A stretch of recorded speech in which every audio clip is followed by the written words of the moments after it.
And there's intimacy on the radio, and there's naturalness on the radio that can never be replicated on TV. The marvelous resurgence of radio as a political force in this country.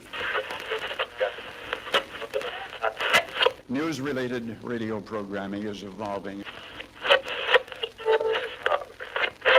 There's a huge hole in our dialogue that can be filled by the synthesis of traditional radio and the freedom that comes from a live podcast. You're about to experience Cowboy State Politics live. Here we go.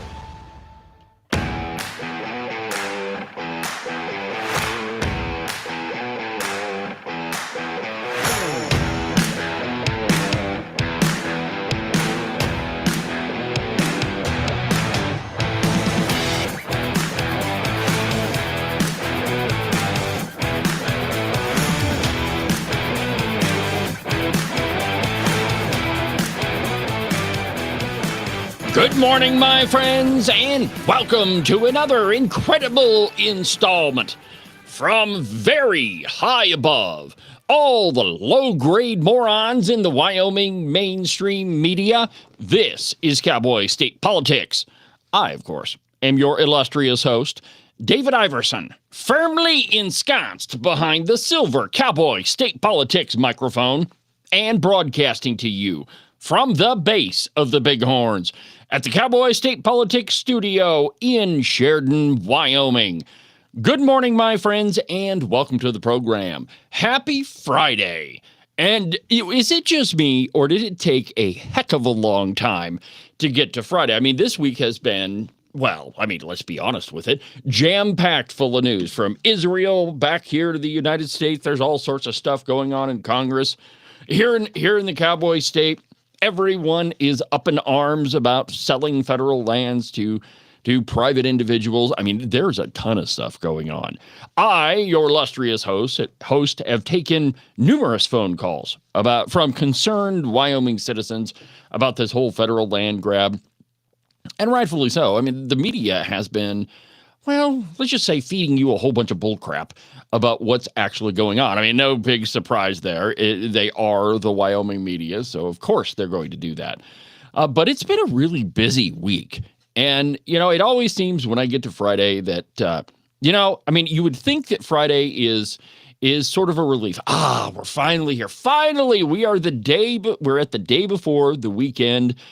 We can get ready to go play golf or work in the garden or fix the lawn or whatever the case may be. But nope. A lot of times on Friday, it is what a lot of people call, it's not just me, the Friday news dump. And those are all the stories that, and usually it's all like statistics Friday, right? It's all the reports that the government doesn't want you to hear during the middle of the week, so they dump them on Friday, thinking that you'll be paying far less attention to them. And to a large degree, they're right. But I always, when I'm doing show prep for a Friday show, I just sit on the couch with my iPad and I just wait. And invariably, a whole bunch of stuff shows up. So on today's program, we're going to talk about Trump's big, gigantic flagpole. And you wouldn't think that this would be controversial, but it's the American left and the Democrat Party we're talking about. So, of course, it's controversial. And then I've got a large section planned. And really, you could probably characterize today's entire program simply by saying, this is nothing new. This is the same stuff that we have been dealing with for the last, 50, 60 years. It is all the same arguments, which, for a guy like me, I just had to let the studio dog out of the studio. But for a guy like me, that's job security, right? If the arguments don't change, the only thing that I really have to do is just further refine my high-level argumentation. That's all I have to do. Really, the genesis of all of these things doesn't really change. It's all the same stuff. It's the Democrat Party and the left trying to destroy America and grow government. It's socialism. It's, all the arguments are pretty much the same. I mean, they just come in a different form, repackaged. It's like at Christmas, right? When you get gifts that you really don't want, that's socialism, by the way. And you decide, hey, I'm not even going to use this. So you put it up on a shelf in a closet somewhere. And so then the next Christmas, you can wrap it up in different wrapping paper and give it to somebody else. That's what happens in American politics. Really, it's all the same arguments. They're just repackaged a little bit differently so that they appear to not be the same thing. So anyway, I've got several different stories about that today, and there's one that just entirely fascinated me.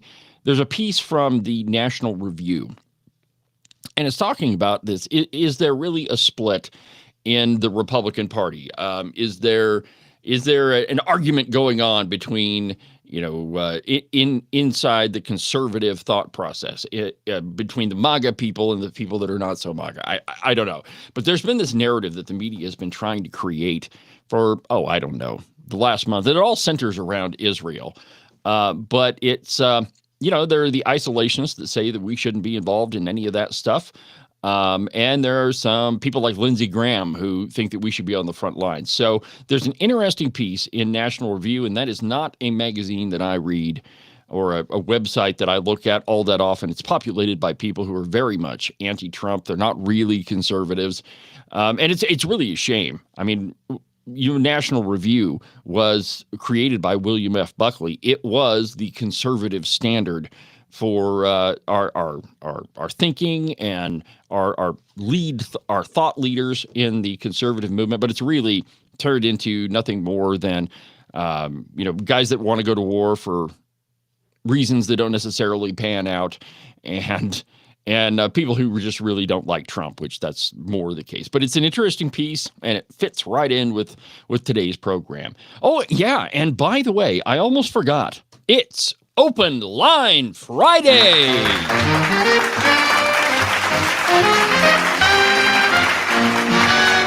That's right, my friends. It is Open Line Friday on Cowboy State Politics Live. This is the day of the week where we'll talk about whatever you want to talk about. If there's something on your mind that you've just been dying to tell me or to tell anyone, well, then give me a call. The phone number in the studio is 307-374-8989, 307-374-8989. And I don't know if you quite understand the peril that I put this program under every single Friday, where I just completely open it up, and whatever you want to talk about, hey, just shoot it at me, and we'll just take it as it comes. And days like today terrify Agent 29, because he just doesn't know what's happening, and it's his job to know what happens on the program. And so there's a little bit of uncertainty there that I kind of get a kick out of it, because you could watch the irritation on Agent 29's face. But anyway, by the way, if you're wondering why we're still in the home studio, it's because Agent 29 is off gallivanting around. And so just to give you a heads up for next week, we'll also be in the home studio Monday and Tuesday. Committee meetings or something. There's something, this whole being a public servant and legislating and doing good work for the people and making the case for why we need conservative policies, it's really cramping my style. But we'll be back here in the home studio Monday and Tuesday. So that just kind of gives you a roadmap. Oh, and by the way, too, I've got some great interviews lined up. On Wednesday, I'm going to sit down with one of my favorite people in Wyoming politics, Dr. Taylor Haynes. I've had him on the show several different times. It's been a while. But whenever Taylor Haynes is around, and he's one of those guys that if you hear the phrase, let me tell you a story, you know that there's something awesome coming that he's about to tell you. So I'm going to interview him Wednesday. Representative Tom Kelly is going to join us on Thursday live on the program. And then I've got some other stuff working. So exciting time on the program, and I can't wait to bring you all of these great shows. But we begin this morning with Trump's big, beautiful flag. If you hadn't paid any attention, Trump had a giant flagpole installed on the south lawn at the White House, and the left is going apoplectic about it.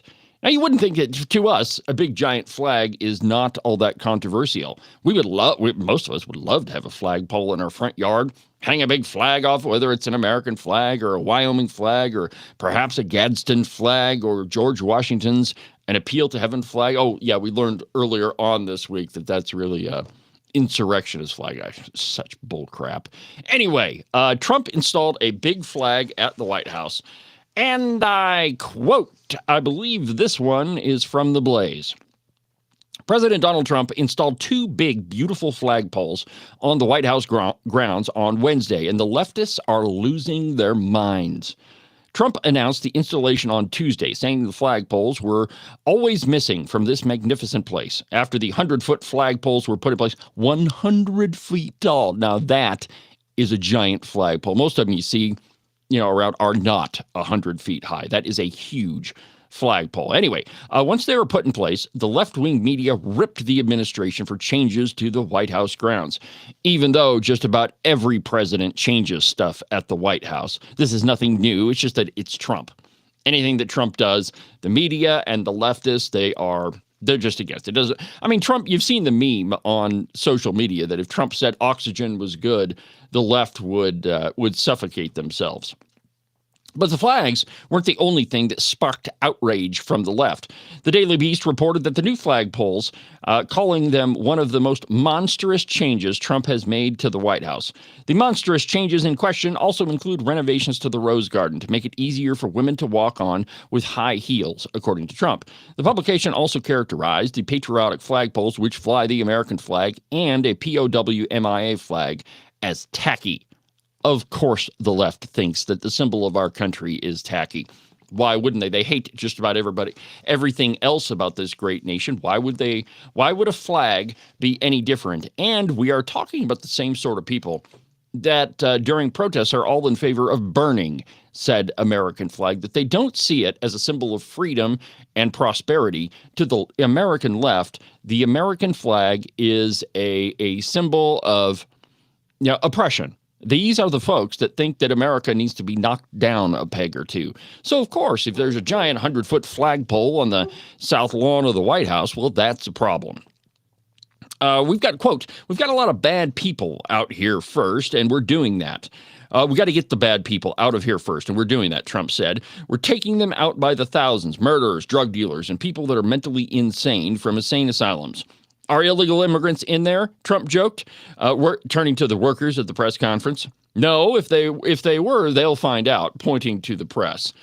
The media promptly reported on the incident, calling it a stunning moment, and accused the president of laughing as he threatened to destroy someone's whole life.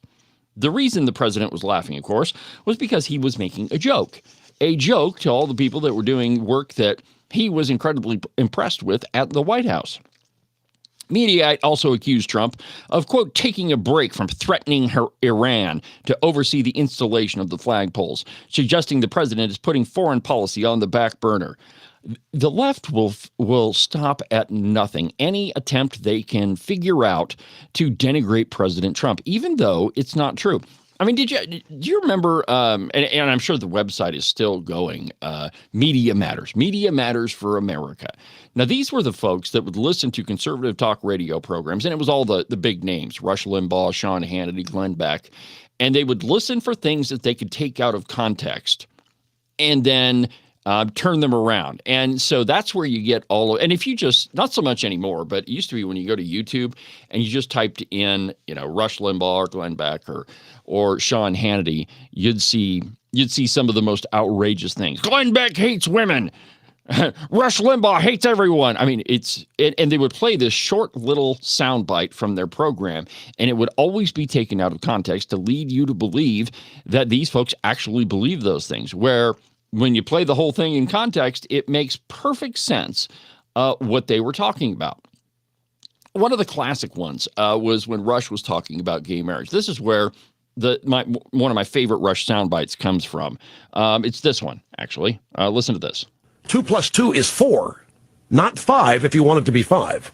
And this is not to be discriminatory. This is to stand up for language. Words mean things. Okay, so that's soundbite, and I love it. You hear it all the time on my program. But it's actually when Rush is talking about so-called gay marriage. And he's striking a difference between what actual marriage is, that is, the union of a man and a woman and a promise before God, to what the left characterizes gay marriage as. The partnership, the business arrangement between two men or two women. That I don't care what you want to call it, it's not marriage. the definition of marriage is a union between a man and a woman. And see, the left, they are masters at manipulating language. And the reason why Rush says words mean things is that they do. The left changes definitions all the time. And to use the gay marriage example, if they can lead you to believe that marriage can be, between two men or two women, or a man and a tree, or a man and a dog, or a woman and a dog. I mean, some women marry dogs. But if the left is successful in changing the definition, well, then they can make you believe all sorts of different things. And so my favorite soundbite, I did cut off the part about, civil unions or whatever you want to call them. But, that's what this Media Matters for America did. And if you let me just reread this piece from Mediaite for you. Mediaite also accused Trump of taking a break from threatening Iran to oversee the installation of the flagpoles, suggesting that the president is putting foreign policy on the back burner. So what literally happened there is Trump walked out of the Oval Office, walked out on the South Lawn, watched them install the flagpoles, raise the flag up on the flagpole, saluted, made a couple comments to the media, and went back to work. It probably took a grand total of 30 minutes. But the left, Mediaite, they're saying, well, he's putting foreign policy on the back burner. For maybe 30 minutes. But what I'm saying is the left continually twists things to fit their own narrative. Same thing that Media Matters does, same thing that the American left does. And that's exactly what they were doing with those two or three sound bites from the flagpole ceremony at the White House. And so why is it really that the left is going so out of their mind about these flagpoles? It's not because it's tacky. It's not because, Trump, well, it's partly because Trump did it, but it's more because most people on the left, and they'll never admit this, but they hate America as they see it now. And they want to transform it into America that they want it to be. Last night, I got into a big argument with somebody online. I don't know. I was feeling a little bit salty last night online, or yesterday online. I went back and forth with a bunch of leftists. But I made the comment that you are mad because you are watching in real time the country that you wanted to create. And because Joe Biden turned into a frail old man, and his mouthpiece, or his parrot, or whatever you want to call her, word salad creator, Kamala Harris, couldn't debate her way out of, or talk her way out of, a wet paper bag, and she lost.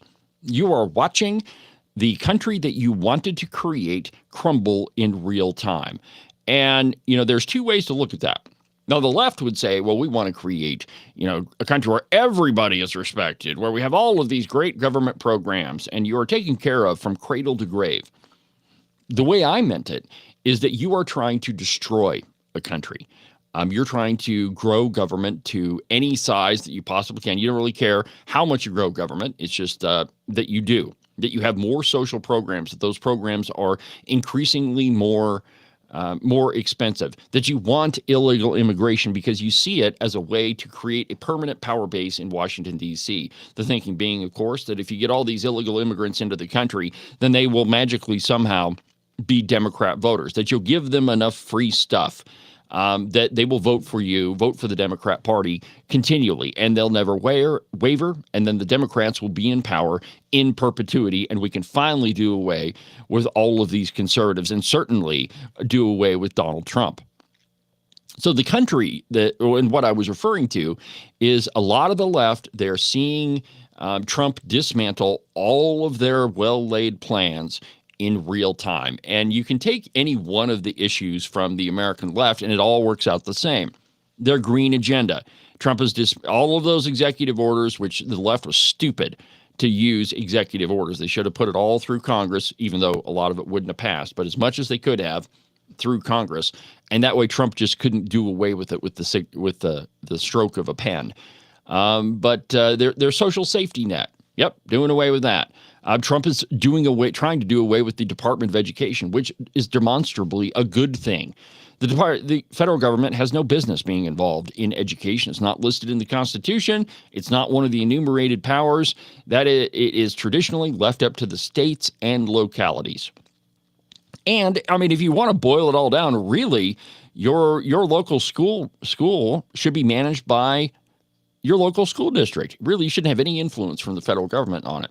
But not if you ask the American left, because the teachers union, the NEA, and have gone to great lengths to create a system by which they can indoctrinate your children into their way of thinking. And that goes back to creating their permanent power base, that if they can turn out government-centered drones by the millions, well, then those government-centered drones, I mean, eventually they're going to be the ones that are running the country, and therefore will enact more and more ever increasingly big government policies.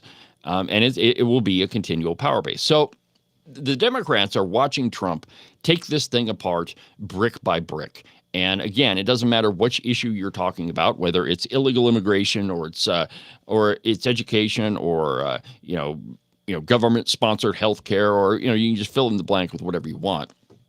But they're watching Trump dismantle it brick by brick. And this big giant flagpole with the big giant flag on the big beautiful flagpole is representative of what Trump is doing to the American left.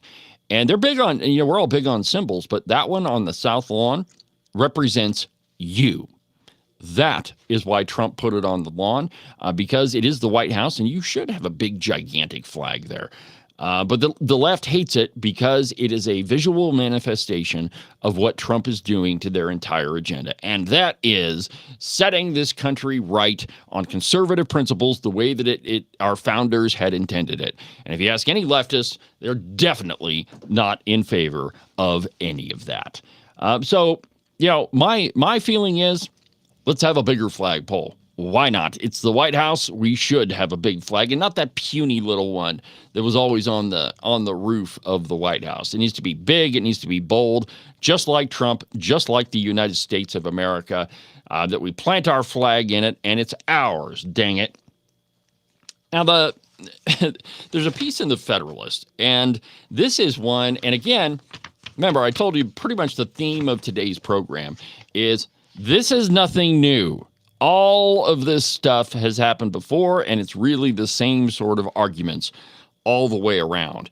And so when the left riots, there is always there's always a reason why they give out front, right? It's illegal immigration. We're fighting ICE. We're fighting the deportation of illegal immigrants. Or we're rioting because of Black Lives Matter, because this country is systematically racist, and we have to fight for every inch of freedom that we have, even though the claims of Black Lives Matter were solved long ago. But yet those were always the outward symbols. So, for example, what about CHOP? You remember CHOP, when a bunch of radicals took over the center of Seattle? Was that about Black Lives Matter? That was about changing our system of government, even though it was being orchestrated by a bunch of Looney Tunes. I mean, I remember segments on Tucker Carlson tonight when he still had his Fox show, where he had his correspondent on the ground in Seattle. And I mean, it was just hysterical the way they would talk about the Chopistanis and how things were being run in Chopistan. And the truth is, and this is how it always happens, and it amazes me that the left is incapable of seeing exactly what they're doing. But that whole area of Seattle was basically run by warlords. Okay, so we use the term warlord, but I mean, it means something very different than the warlords you have in Africa that basically run countries. But it was criminal gangs that were running the whole thing. And I've got a great soundbite from Rush Limbaugh that I'm going to play a little bit later on in the program, in which he says, the problem with socialism is socialism. The problem with capitalism is capitalists. That socialism doesn't work because the people that are pushing it are not socialists. They're capitalists. You ever notice that in the end, when you have the vast majority of people are poor in a socialist regime, but not the people at the top? The people in the top are motivated by human nature, greed, to get as much as they can, and to live as lavish a lifestyle as humanly possible, while everybody else lives in poverty. So the problem with socialism is socialism. So I'm going to play that for you a little bit later on in the program. But there's a great piece from the Federalists. The riots are a proxy war for the ruling class's fight against real America. And I quote, 250 years after the American Revolution began, we are again at war, and Los Angeles is ground zero. We have been in the prequel of the conflict for some time. In 2019, the late political scientist Angelo Codevilla argued that the United States was in a cold civil war caused by the Country Party, Main Street Americans, and the ruling class, the bureaucracy, Hollywood, Wall Street, higher education, and living in two separate worlds.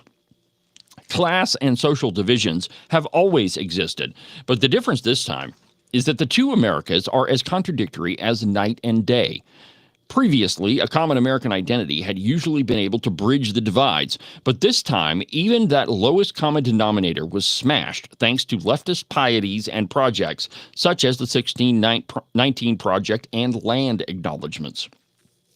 The summer of 2020 was the first real warming of Codevilla's cold conflict. Postmodern Mongols burned our cities, inflicted $2 billion in damages, and were responsible for at least 25 people dying, all to ostensibly fight racism. But so-called autonomous zones, the Chapastanis that I referred to earlier, the most famous being Seattle's Capitol Hill Occupation Protest, or CHOP, where armed thugs guarded their borders, complete with signs saying, quote, leaving the United States. And honest to God, warlords ruled the roost. Exposed the truth. This is not about racism. It's not about police brutality or George Floyd. It's about waging war against the United States and doing it from within. The Intifada in Los Angeles, Austin, Philadelphia, New York, Boston, and even Omaha is the sequel to the summer of George Floyd. And once again, to paraphrase the late David Horowitz, the supposed issue is not the issue. You don't change hearts and minds by throwing concrete blocks, Molotov cocktails, and industrial fireworks at law enforcement or by burning cars or defacing public buildings. You do those things as a show of force, to intimidate and make your enemies accept your demands, which, not coincidentally, is how Karl von Clausewitz, the 19th century German military officer, defined war. An act of violence intended to compel an opponent to fulfill your will. In this case, the demand is the death of American sovereignty. And that is exactly what it is. And you can look at any revolution, socialist, communist revolution across the globe, and it always happens the same way, that you have to have two groups. You have to have the oppressed and the oppressors, the ruling elite and the ruling and the those who are ruled. And the code book, the battle plan, whatever you want to call it, is to get those at the bottom to rise up and create as much chaos as possible. And then the ruling elite will say, we don't care what you want. We just want all of this chaos to stop. Do whatever you want. Just make it stop. And then the top comes down and they make it stop. And this was, if you've listened to Glenn Beck for any length of time, he says it's bottom up, top down, and inside out. And what he means is when the bottom rises up, they'll create a bunch of chaos. Burning buildings, burning cars, rioting, shooting people, looting. And then it'll force the top, that is the government, to clamp down. And when that happens, at that moment, you'll be able to do whatever you want. You'll be able to enact any sort of policy. It doesn't matter. It was Rahm Emanuel who once said, you never want a crisis to go to waste. And he was exactly right. That is exactly how the left operates, that you create a crisis, and that crisis will allow you to do things that you wouldn't normally be able to do. And the classic example of that, or one example that was on the right anyway, is the Patriot Act. We had September 11th, and a lot of people were scared. And if you want to do anything you want, you need one of two things. You either need patriotism or you need fear. If you can generate either one of those, you can convince a group of people to do pretty much whatever you want. And that's what happened with the Patriot Act. There was a lot of fear that there were terrorist cells operating all over the country. And so we had to pass the Patriot Act so that we could monitor phone calls and we could find out who these people were, where they were operating, and what they were doing. And don't worry, we're only going to do this for a little bit of time. and you're not doing anything wrong, so you shouldn't care if we're listening to your phone calls. And so Americans went along with it. Now, I would say arguably none of us really knew the real extent of the Patriot Act, but we went along anyway. We surrendered some of our freedom so that we could go get the terrorists. It was George W. Bush who famously said, buy a new car or the terrorists win. That was the tagline they pretty much used with everything. Do X, Y, or Z or the terrorists win. Well, now what we're seeing is not anything different. This is pretty much the same thing. You have the bottom rising up, all these people rioting in Los Angeles. The left's thinking being, well, we'll riot enough, we'll burn enough buildings, we'll burn enough cars, enough people will get hurt, enough people will have their property stolen, that eventually they will capitulate to our demands. And that is exactly what this is talking about. Now, the ultimate proof of this is the flags. Now, protesters are flying foreign flags while burning American flags. And I'm sure you've seen this on social media, but it is the classic contradiction that, America is oppressing us, so I'm going to fly the flag of Mexico or Portugal, or I don't even know how many different countries their flags were flown. But you don't like the way the country you are in is treating you, so you're going to fly the flag of another foreign nation. Well, I have an idea. Why don't you just go back to that other foreign nation, since you are the one that is flying the flag supporting that country? But of course, the left says, oh, no, you can't remove us. You can't deport us. We were, just kidding. Joking, not joking. But the protesters are flying foreign flags while burning American ones. And many have pointed out the illogic of illegal aliens and their comrades burning the flag of the country they ostensibly want to stay in, that is, ours, while waving the flags of the countries of which they refuse to return to, or have never entered in the very beginning. On that surface level, it is absolutely illogical. And if you look at it from one perspective, it just doesn't make any sense, right? It looks like these people don't have any idea what they're doing. But the reality is they absolutely do. Beneath the surface, it makes terrible sense. Flags are symbols, shortcuts to reality. They are symbols of a country, her people, history, and beliefs.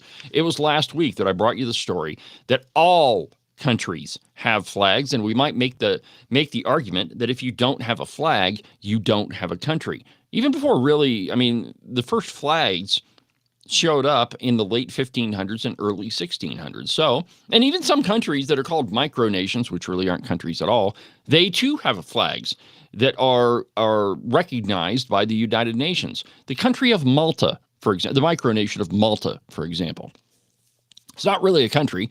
They don't really possess any land, except, of course, a couple of buildings in Rome. But other than that, they don't have any land. But yet they have diplomatic relations with just about every other country. At least I think there was like 100 of them. And they have a flag. Now think of a baseball game where thousands of people, most of them strangers, most of them have never met, they all stand, remove their hats, and pay respect to our flag. Unless, of course, they're the New York Mets, in which case the Mets are flying the pride flag during the national anthem. Thugs waving the Mexican flag is not just a case of ethnic Mexicans expressing pride at being Mexican. It's a declaration of war, physical and metaphysical, against our country and everything she is and stands for. The fact that these people are moneyed and organized, some of which by China, just compounds this conclusion. Now, why is it hard for us to even understand that? It's because you and I don't think along those same lines. We live in this country, and we absolutely love it. Most of us have a flag probably hanging in our house or outside, or some of us even have, a flagpole. But what can the average American do besides post on Facebook and share memes on Twitter? What can you do besides that? First, call a spade a spade. Too many on the right are leery of calling out what we are at war with because we understand what crossing that Rubicon means. It means that the time to walk, to talk, and persuasion is over, just like it was after Pearl Harbor or when the Confederacy fired on Fort Sumter, or when George III referred to even glance at the Olive Branch petition. It means the time has come to do or die, to put up or shut up, to pull out the guns or not. metaphorical or otherwise. Conquer or be conquered. But our discomfort will not change the left's hatred for us or the fact that we and they can no longer live together. Our beliefs and worldviews being as wide as those between the Americans and the Britons in 1776, and the Northerners and the Southerners in 1861. The truth will set us free and give us access to the right tools for the job. Comforting lies will only hogtie us, and this is precisely the point I wanted to get to. Where we are at as a country is you have to tell the truth. It doesn't matter what it is. You have to reject everything that is not true, things that you know to be false in your own heart. You have to outright reject them and tell the people that are spouting them that they're off their rocker. And I understand the trepidation. Trust me, I do. Just look at any episode that I've done that's at all controversial. There will be a litany of all sorts of comments underneath it. By the way, my best piece of advice that I can give you when you do tell the truth, don't read the comments. Don't even engage. Don't even give them a moment of your attention. Just tell the truth. That's all you have to do about everything that you're seeing. If you disagree with the left's interpretation of Donald Trump's big flag on the south lawn of the White House, say so. If you think that it is a symbol of our country, and it is, say so. Don't let the left trample over you and bully you into submission, because if you do, they will, each and every single time. Second, we have to prepare for war in the right way. And by war, the author means, the metaphorical one as well as the physical one. Unlike the Soviet Union or the Confederacy or the British Empire, the left today is less a giant and more of a bubonic plague. I love this phrase. Jumping from host to host, infecting society. To beat that will require two things. The first one is legislation. We have to have legislators who are conservative, who will put conservative policies into place. But we need it both at the federal and the state level. Make wearing masks illegal in public places, except in theaters or costume parties. Challenge and reverse Texas v. Johnson, which made burning our flag a form of free speech. Punish the businesses that hire illegal aliens. Put a 90% tax on the money illegal aliens wire back to their countries of origin. Make non-governmental organizations and billionaire funding insurrections accountable for their destruction. Hold them to account. Finally, do the right thing. And of course, I'm speaking to legislators, and one of them happens to be my producer. But, Agent 29, above all of them, understands what needs to be done. That is, we have to be bold. Ronald Reagan says we have to paint in bold colors, not pale pastels. And too many of the politicians we have in Washington and in the state, I'm not just talking about the Wyoming state legislature, I'm talking about all states, are not willing to take the bold actions and put the policies into place that need to be done. Banning masks, telling the truth that men and women are distinct and unique and that one cannot become the other no more than you can become a giraffe or a trout. We have to speak the truth, my friends. Next, we got to go to the left's center of gravity. The wells from which they draw their power. Now, Doge already started this process by rooting out all the waste, fraud, and abuse. But when every school board can be a hive for the left's mind rot related to spending cuts must be accelerated and intensified. School boards and districts that promote the 1619 project, and there are a bunch of them that do, have to be taken over. Libraries that pass DEI absolutely have to be routed out. School boards and districts that promote both of these things and the LGBTQ agenda will have to be purged. Local chapters or charities working for the destruction of the country will have to be ripped out. Churches that put illegal aliens ahead of the gospel will have to be pushed to their demographic death. Third, we must create relentless pressure on the left and our own towns and cities. We have to continue doing this, my friends, because if we don't, the cultural rot that is being perpetrated by the left will continue without any doubt whatsoever, my friends. We'll be back in a minute. There's way more where this came from. Next, we're going to National Review and the redcoats that run it. But first, an amazing profit timeout.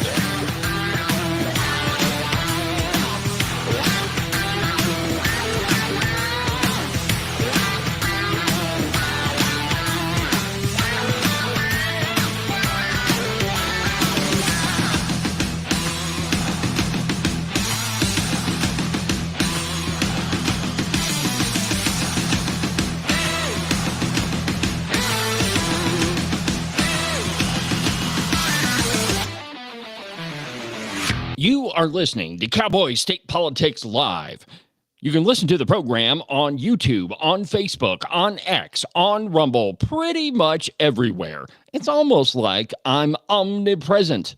If you miss an episode of Cowboy State Politics Live, you can always go to the live replay, which is located at the website, cowboystatepolitics.com, under the live replay button. You can listen to Cowboy State Politics Live every Tuesday through Friday at 8 a.m. You can listen to the Cowboy State Politics podcast anywhere that you get your podcasts. iHeartRadio, iTunes, TuneIn, really any of them will work. But the easiest place is just to go to the website, cowboystatepolitics.com. There you can find all of the shows, as well as any of the articles that I might bring up during the course of a program. That way, if your name is Joe Biden and you can't remember if you had your pudding today, well, I probably can't help you with that, but I can definitely tell you why you should have never ran for president. And now, back to our program.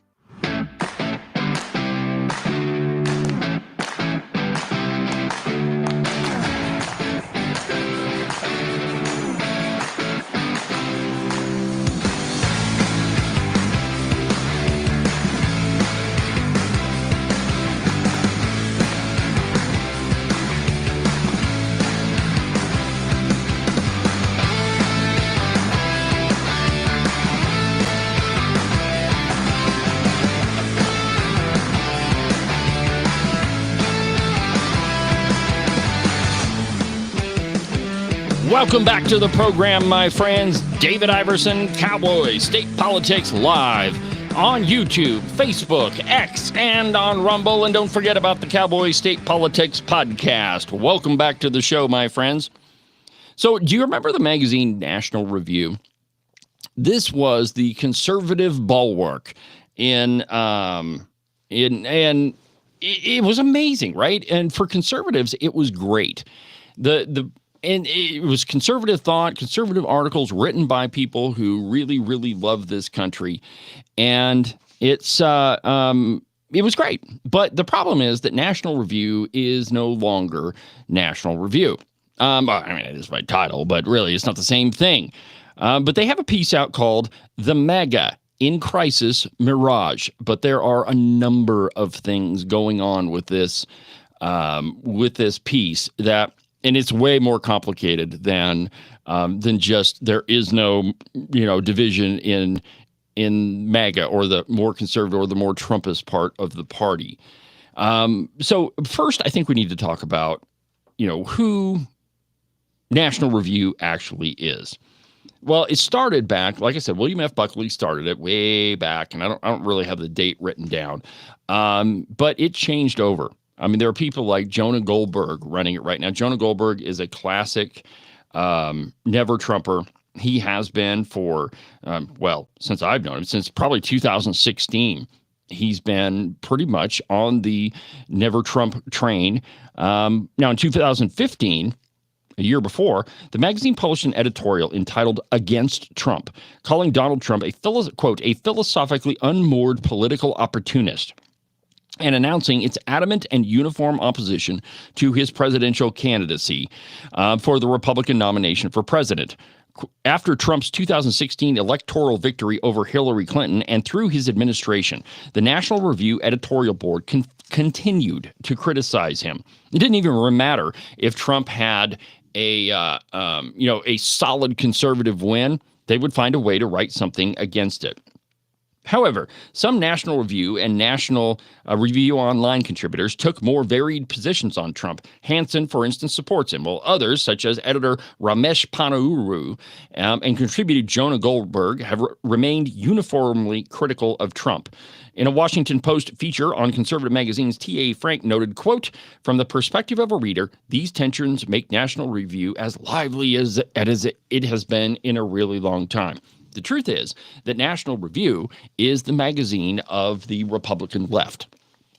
The reason I say Republican left is there are a number of people that pretty much side with the Democrats most of the time. And by most of the time, I mean like 80%. And in Wyoming, it is clear as day.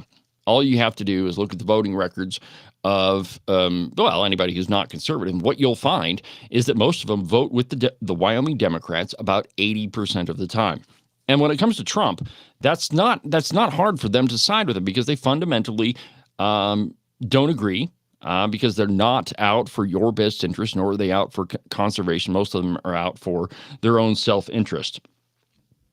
From the National Review, and this is quoting from the piece, and then I'm going to explain, what's actually going on. There's more consensus on the right about the need to contain Iran than you might think. As Donald Trump was convening an emergency meeting on his National Security Council to discuss the increasingly urgent developments in the Middle East, Vice President J.D. Vance was meeting with Republicans on Capitol Hill. When he wasn't discussing the president's legislative package in the Senate, he was doing crisis communication work on social media. So now they're all pro-Trump. But don't take that at face value. The vice president's anguished and inordinately diplomatic communique read like a love letter to two feuding parents. He laid out Trump's rationale for supporting the Israeli mission against Iran's nuclear facilities, and he reminded the Americans who need reminding of the dozens of times the president has warned that he would take action to prevent Iran from achieving a nuclear breakout. Now, I believe the president, quote, "I believe the president has earned some trust on this issue," Vance explained. "I can assure you that he is only interested in using the American military to accomplish the American people's goals. Whatever he does, that is his focus." Now, who was the vice president beseeching? And with a tone of deference that departs from his pugilistic effect. Likely the loudest of the MAGA right skeptics of the application of U.S. military power and America's close relationship with Israel. As a constituency, this cohort may be small, but it punches above its weight in the hall of mirrors that is social media. It includes Candace Owens, Tucker Carlson, self-styled comedian Dave Smith, and others. Rand Paul, Thomas Massie, they're all very much acting isolationist. And the truth is, to mistake that for anything other than it is an error. There are people like Thomas Massie, Tucker Carlson, Rand Paul, who really are isolationists, which should tell you a lot about their fundamental understanding of how the world operates. I don't think that the Monroe Doctrine works anymore. And to reiterate what the Monroe Doctrine was basically, Europe, you handle Europe things. America will handle North America things, and we'll stay out of each other's business. But the truth is, the world has become increasingly interconnected, and so much so that it is very, very difficult to divorce ourselves from the economic, the military, all of the things that have connected us. And it all goes back to this idea of mutually assured economic destruction. Now, it used to be that the Soviet Union had nuclear weapons, we have nuclear weapons, and the idea being neither would use them because it would, you'd both be destroyed. Well, we've moved past that to now mutually assured economic destruction. That is, if one thing happens in one economy, it affects the other one, and so it behooves both of us to work together. The world is very interconnected. You can say one thing on one side of the world, and it'll be on the other side within a couple of seconds. All it takes is the speed of an electron for messages to get there. So it is impossible, in my view, to be isolationist, to only handle the things that benefit America.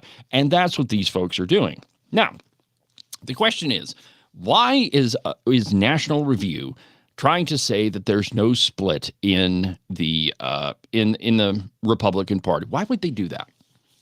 Well, because most of the people at National Review are very interested in wars for reasons that don't necessarily pan out.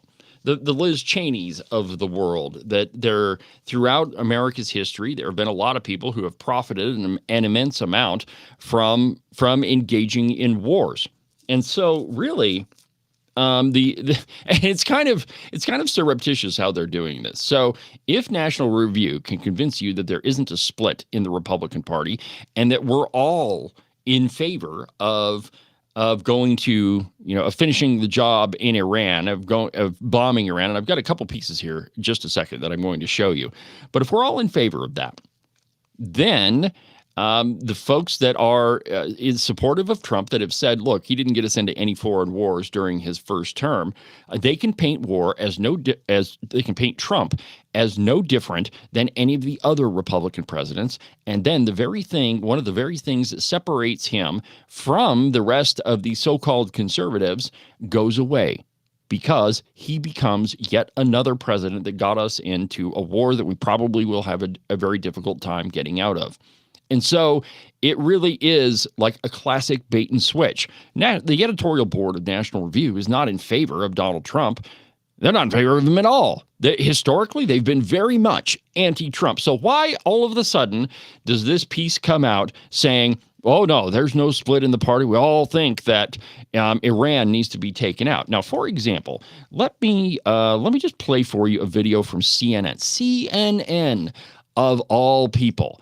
You're going to love this thing. And not because we like CNN or anything like that, but because it is amazing what they're saying. Take a listen to it. Yeah, look, I think it's a complicated picture overall, but on this particular question, and overall, I feel like there's more support for Donald Trump's positions than is comically acknowledged. Oppose Iran getting a nuclear weapon. I mean, look at this. 79% of adults agree on that. They agree with Donald Trump. Iran cannot get a nuclear weapon. 83% of Republicans, 79% of independents, 79% of Democrats. When you get 79% of Democrats and 83% of Republicans agreeing on anything, you know that that position is a very clear majority in this country. And so the American public is with Donald Trump. They definitely oppose Iran getting nuclear weapons. So this is a nuance here, but Trump and Netanyahu both arguing that Iran is close to being capable of making a nuclear weapon. Okay, all right. That's enough. So let's see. Stop.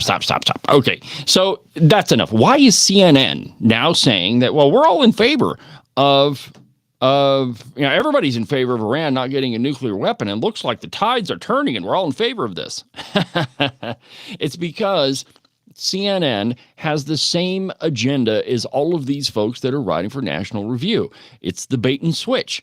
So now, if everybody's in favor of going to strikes on Iran, then Trump becomes no different than any of the other presidents. And one of the things that separated him, made him different, made him unique from all other American presidents, goes away.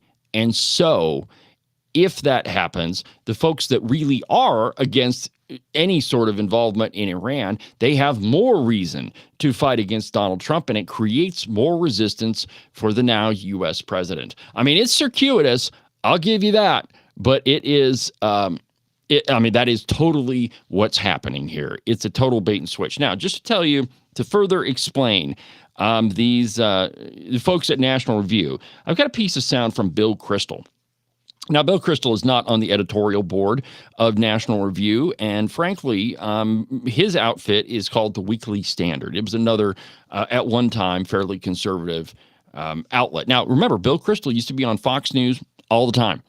Anytime they needed analysis, they went to Bill Kristol or Jonah Goldberg. And, I mean, it was like on Brett Baer's show, it was almost an every night type of thing between those two guys. Well, now you don't see them so much. Why? Because Bill Kristol says stuff like this. There it goes. States, which means there has to be a de facto agreement, really, between the opposition candidates, between the resistance to Trump, which I'm proud to be a part of, because I think it'd be a terrible nominee and a terrible president. There has to be a de facto agreement between. And he's never once wavered off of that. Thinks he'll be a terrible nominee and a terrible president.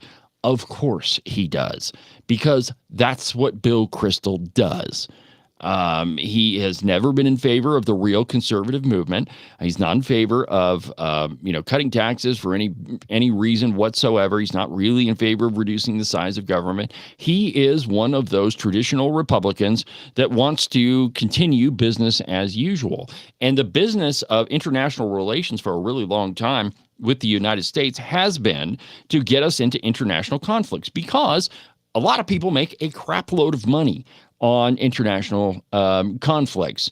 We were in Afghanistan for 20 years, and think about how many people in the military-industrial complex made a crap load of money building weapons, selling weapons, building bombs. The truth is, they made a bunch of money doing that.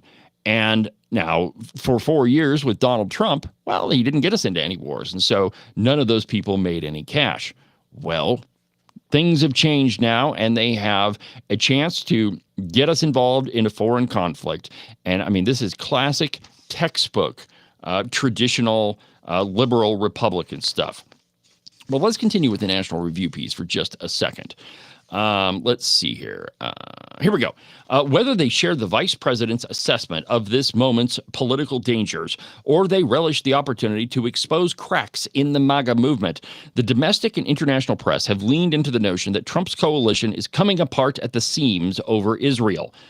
To the extent that there is dissent in the MAGA ranks, it is, for now, limited primarily to the movement's online influencers. It's not. Thomas Massey is opposed to Tucker Carlson, and I guess they would say that Tucker Carlson is an online influencer. I love how they try to minimize somebody with the use of language. For a really long time, all of the people, in the redcoats, they referred to this program as social media. It's just social media. You know, there's all this dissent and that guy on social media. Well, okay, so they refuse to call it a podcast because that gives this show credibility. So the left still does the same thing with pretty loud conservative voices. Well, he's just a social media influencer. CNN's Harry Enton cites polling, and that was the video that I just played for you, that should lead observers to conclude that hostility to a joint U.S.-Israeli mission targeting Iran's nuclear sites is an internet-based phenomenon. Not only do a supermajority of all Americans of every political persuasion believe that Iran should never get a fission bomb, a slight plurality of respondents to this poll, including nearly 7 in 10 self-described Republicans, support strikes on Iran's nuclear targets. There's plenty of additional polling that indicates that the president's voters and the general public would support that type of operation. This is consistent with past polling, which has found that voters generally apprehend the need to put an end to Iran's nuclear ambitions before they achieve fruition. And so they go on talking about the polling that is absolutely in favor of going after Iran. But again, ask your question, why are they doing this? Why are they saying that if Trump goes, the public will support him? You would think National Review, being National Review, would do exactly the opposite. But they're not. Therefore, it is the old classic bait and switch. This is how the piece ends up. The MAGA right is quick to appeal to the size of Trump's voter coalition last November, but they don't seem to have fully internalized the fact that its breadth renders them a mere part of a large and diverse whole. The critics on the right of American power projection, who fancy themselves the conscience of the country, are in desperate need of perspective. Trump himself appears to be trying to impose it on them. By catering to this crowd as though it has considerable influence over the Republican Party ranks and files, Vance and others are undermining the president's work and, in the process, doing Trump, their movement, and themselves few favors. In other words, National Review is on their side only when it's convenient to them. I mean, the contradictions here are amazing, and you would expect the duplicity coming out of self-described conservatives like Jonah Goldberg and the rest of them to not be as duplicitous as the left. But my friends, they are, when you all boil it down, no different than them. Now, I just got a really exciting piece of information. I started out the program saying, hey, there's this land for sale thing that people are really concerned about. I've taken a lot of phone calls myself trying to talk to people about it. Well, I was able to get a hold of U.S. Representative Harriet Hageman, and she's going to be joining us at the bottom of the hour. And hopefully we'll get her to finish out the program with us, though it'll be over the phone. So my guess is it'll probably, 15 minutes or so. But we'll get some answers to that, and we'll have Representative Hageman explain what this whole land sale thing really is. Because a lot of people are concerned about it. There was a map that was put out that I've been told by Representative Hageman's staff that it's entirely misleading, that that's not what's really happening. But at the bottom of the hour, we'll get it from the Congresswoman herself. Back in a minute.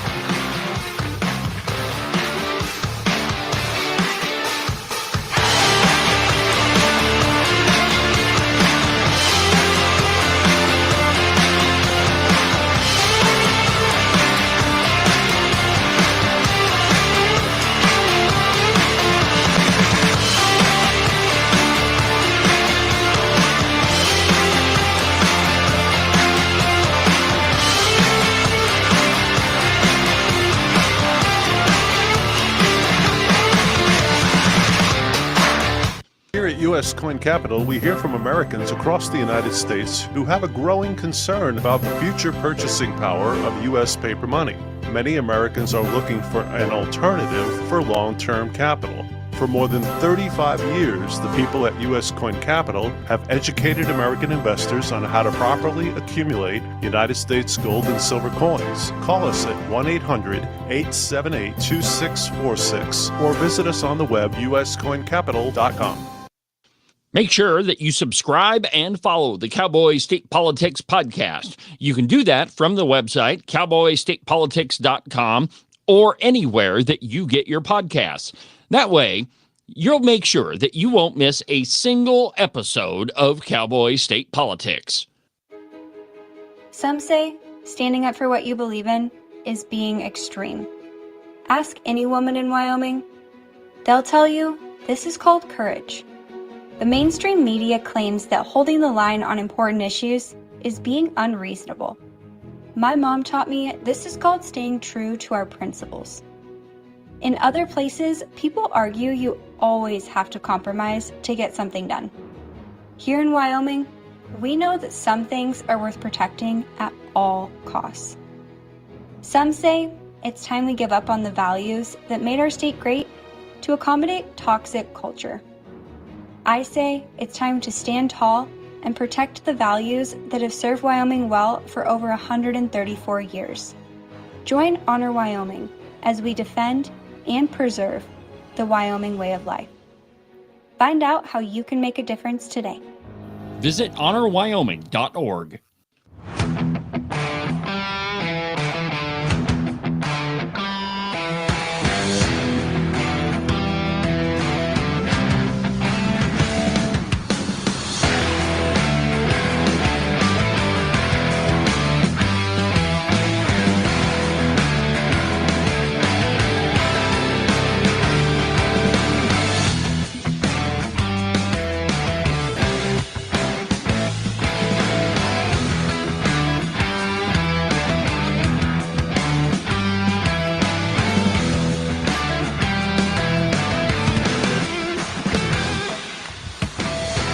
Welcome back to the program. David Iverson, Cowboy State Politics Live.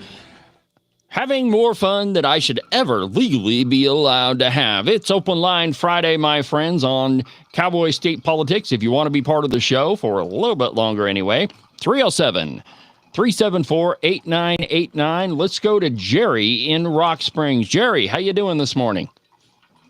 I'm doing great. How are you? I'm having a blast. How about yourself? What's on your mind, Jerry? First of all, I kind of miss Ken this morning. He's become a great part of your show. Yeah, man. I mean, he's been off gallivanting around. I don't know, being a legislator, whatever. I don't know what those guys do when they're off work. He's a good man. Oh yeah, actually, I miss him when he's not here. You know, having a producer makes things a heck of a lot easier. But that's all right. We're muddling our way through it. So what's on your mind, Jerry?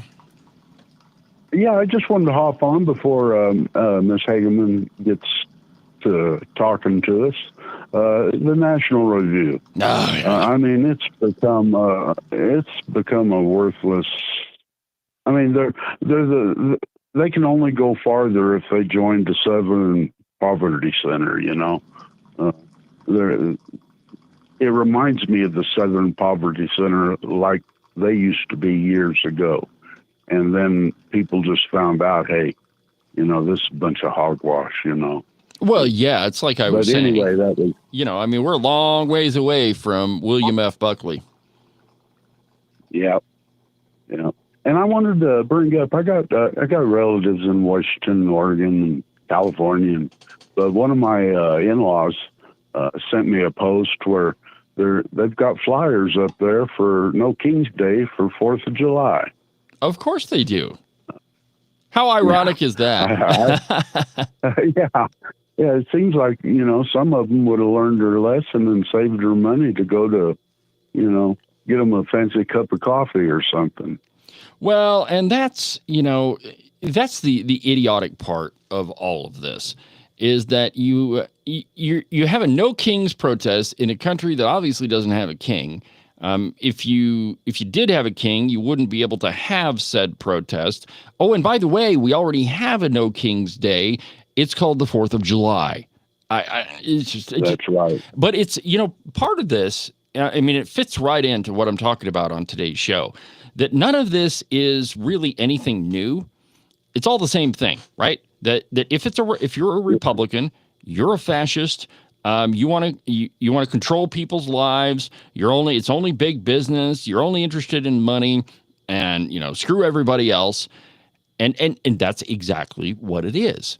And it's that they refuse to admit that a Republican president is actually good for the country because he doesn't fit with their agenda, right? Their agenda is to create a permanent voting class in the Democrat Party. And if there are obstacles to that, i.e. Donald Trump or i.e. you and me, well, then, we have to be evil and we have to be done away with. Hence the No Kings bullcrap.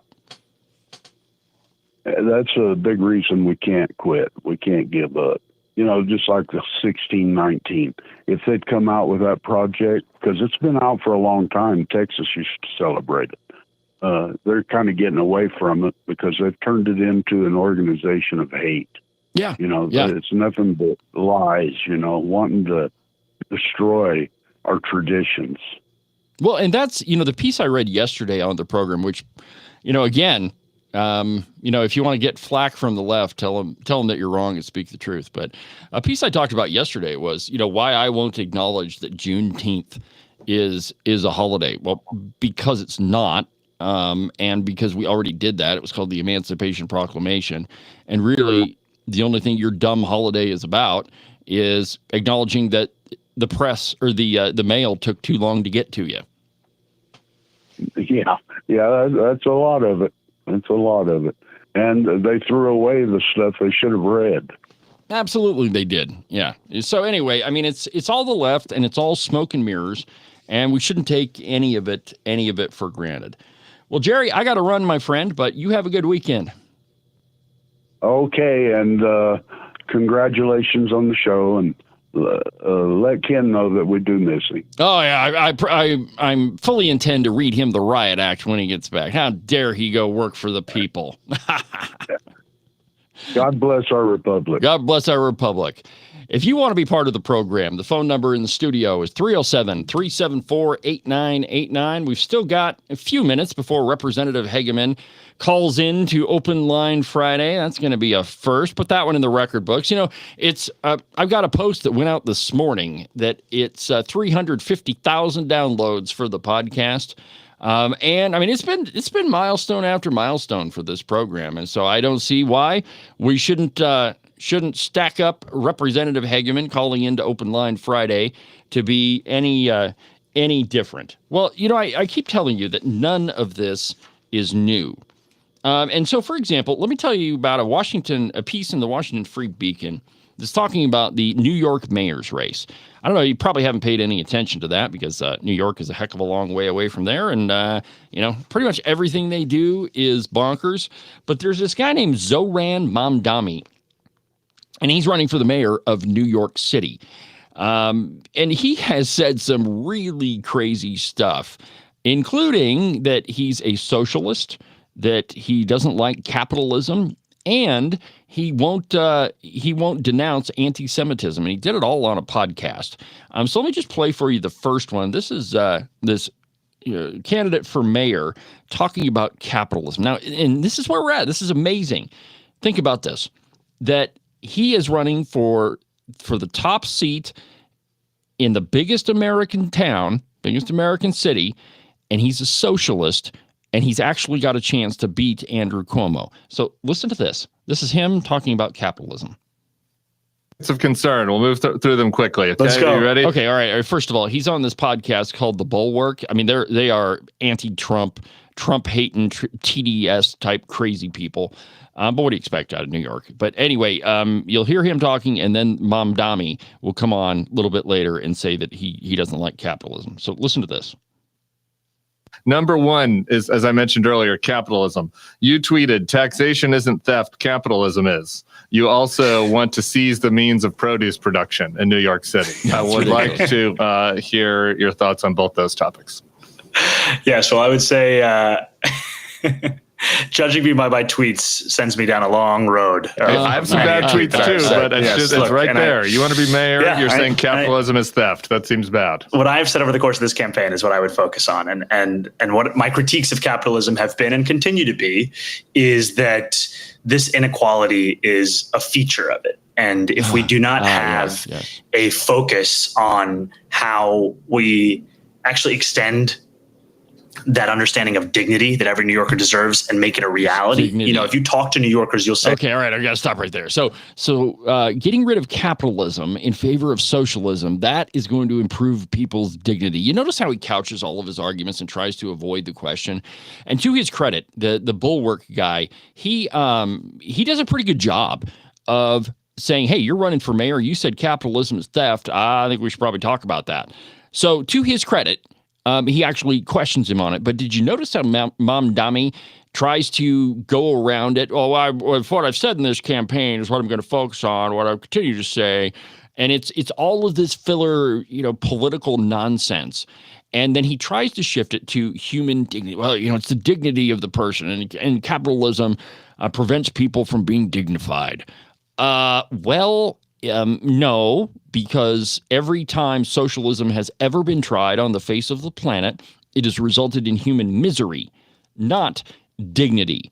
And it is, maybe it's dignity for the people at the top and it's not even dignity, but it's prosperity and riches for those people who are in power. And that's all that it is. But see, my point here is these arguments never change. Here it is, 2025, and a guy running for the mayor of New York is talking about the problems of capitalism. How many times in the past have we heard this? My friends, the arguments don't change. It's just the packaging does. So he continues to go on, and then let me just play a little bit more for you, and then we're gonna move on because this guy, God help us if he wins. But here's a little bit more of what he said. You're gonna love it. Everyone deserves public education, being able to go to a library, sanitation. But then there are certain things that we agree are just as critical, and yet we allow people to be priced in or out of those things, whether we're talking about housing or we're talking about produce. And I think that comes to your second point, is our proposal to create a pilot program for a network of municipal-owned grocery stores. Now, this is a program to be... Okay, stop right there. So he wants to create government food stores. Now, how many times have we heard that in the past? How many times have we tried it in the distant American past? By distant, I mean 1940s, 1950s, where we actually had government food stores. And why don't we have them anymore? Because they don't work. They're never going to work. And here in a minute, he's going to tell you that he wants to spend $60 million trying to get these government food stores off the ground. And if they don't work, well, at least we tried. It was a good idea. Listen to this. Clear that would be one store in each borough, 5 stores across New York City. It would cost $60 million. So we have 5 communist stores. This might be an interesting test case to see how poorly it does compared to its neighbors. No matter how you think about the idea, I do think that there should be more room for reasonable policy experimentation in our cities and in our country, where we actually test out our ideas. And if they work, they work. And if they don't work, c'est la vie, then the idea was wrong. But the reason I think it would work is that this is less than half the cost of what the city's already spending on subsidizing corporate supermarkets through a program called City Fresh. The city's set to spend about $140 million through those subsidies, and it doesn't come with a guarantee of cheaper growth. Okay, so this Mamdani guy, first, he's a socialist, which is nothing new. What is new is that you have as prominent of a candidate as they do, that socialism is now mainstream, and a socialist candidate who is openly antagonistic towards capitalism. That he says that the problem with capitalism is theft, and he doesn't say it right there, but that was the quotation that he was referring to. Now, I've got another piece where he talks about anti-Semitism, where he refuses to denounce any sort of anti-Semitism at all. But this is where we're at, and this is why I chose this piece for today, because these are the same types of arguments that we've had in the past. And we tend to think that the times we're living in, that everything is new. It's not. It's all the same. And let me take you all the way back to, let's see here, Barack Obama.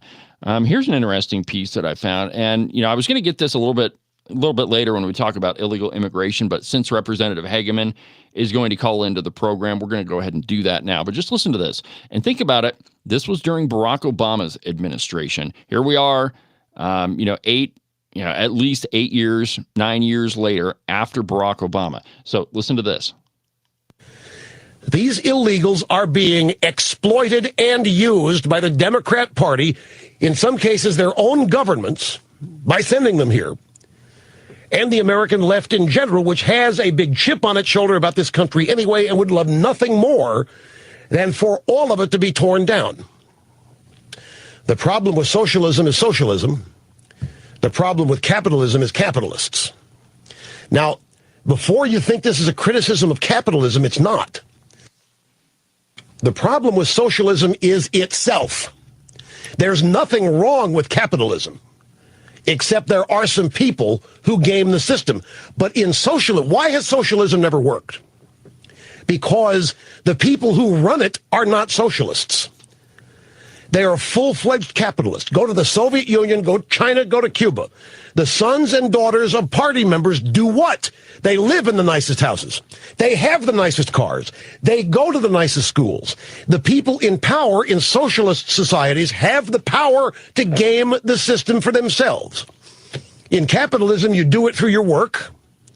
You do it through your education. You do it by accessing opportunity in the private sector. Socialism has the same kind of people who don't want to be equal with everybody else, where, socialism exists on this premise that we're all the same and that we're all equal, and we're going to take from those who have and redistribute to those who don't so that everybody's going to have the same. But it never works out. And why not? Because there's always a ruling class that has everything they want, forcing mediocrity, averageness on everybody else. And those people left are still trying to game the system to get out of their squalid circumstances. Okay, so exactly right. Do you think this Mamdani guy actually believes that he's going to be one of the ones that's living in squalor? He knows full well that every time socialism is tried, it ends in human misery and death for most people. Well, and in a lot of cases, it ends for death to the people on the top, too.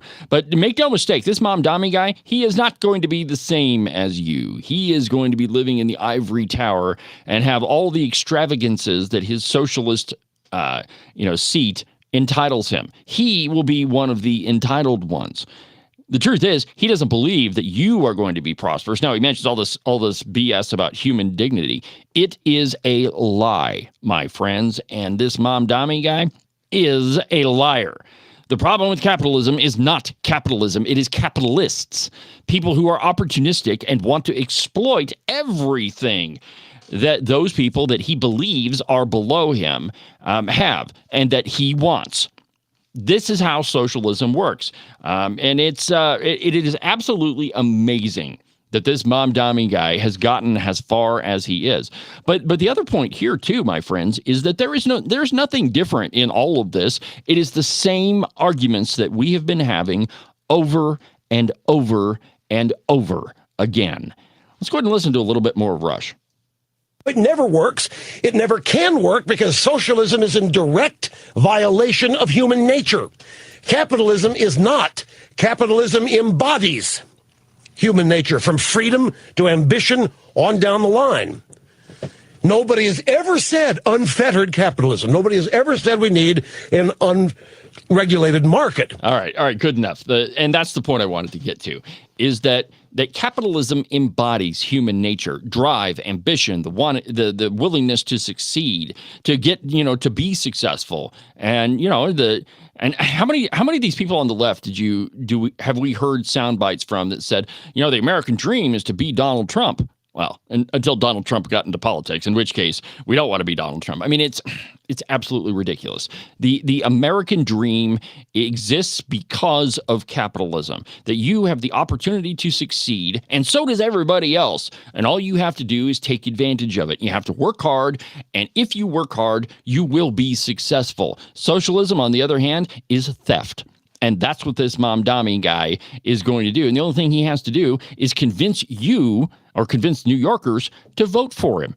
I mean, and that's all that it is, my friends. And it's absolutely incredible that he actually got as far as he did. Let me give you another one here. Censorship.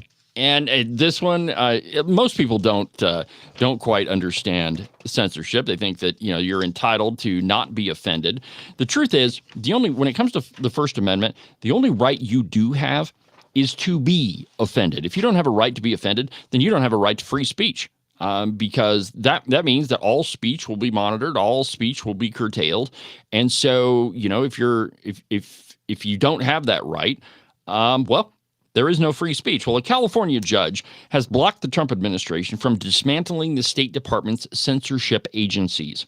And I quote, "A federal judge in California has halted the Trump administration's effort to dismantle the State Department's Counter-Foreign Information Manipulation and Interference, FEMI, hub, formerly known as the Global Engagement Center." You notice how they changed the name to protect the guilty.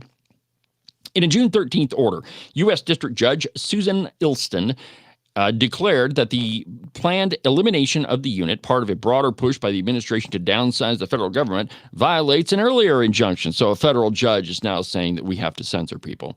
Secretary of State Marco Rubio may have permanently or prematurely celebrated the end of FEMI back in April when he said that the censorship unit was dead. Despite his announcement, legal barriers remain in place, preserving the agency's existence. For now, though the intervention of the federal judiciary, FEMI, the program with a $50 million annual budget that has drawn fire for suppressing online speech under the pretense of combating foreign disinformation, has been...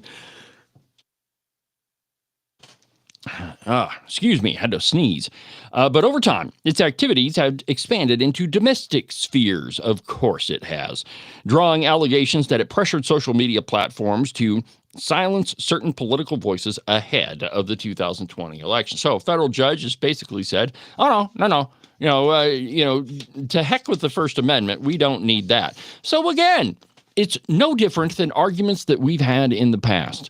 That to what extent do you have free speech? To what extent do you get to say whatever it is that's on your mind?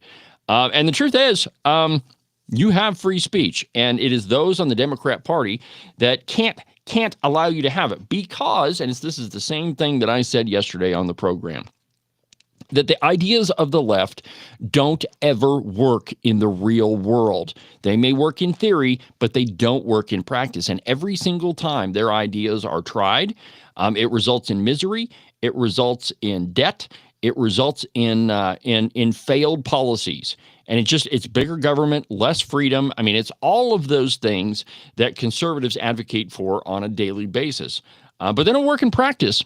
It's like Margaret Thatcher said, once you run out of other people's money, socialism doesn't work. But it's absolutely incredible, my friends. Now, another one, I mentioned, that Rush soundbite when we were talking about illegal immigration. But here is, and it's the argument of the left all the time, that, Republicans want illegal immigration because it's cheap labor. They want to exploit people. Well, the truth is, it is those on the left that are all about exploiting people and cheap labor. How many congressmen have we seen that have, all right, how many congressmen have we seen that have found illegal immigrants in their homes? I mean, how many? Probably a lot. Well, in Nebraska, several businesses say their sales went down after dozens of illegal aliens were detained by ICE. But interestingly enough, what happened to their job applications? They went through the roof.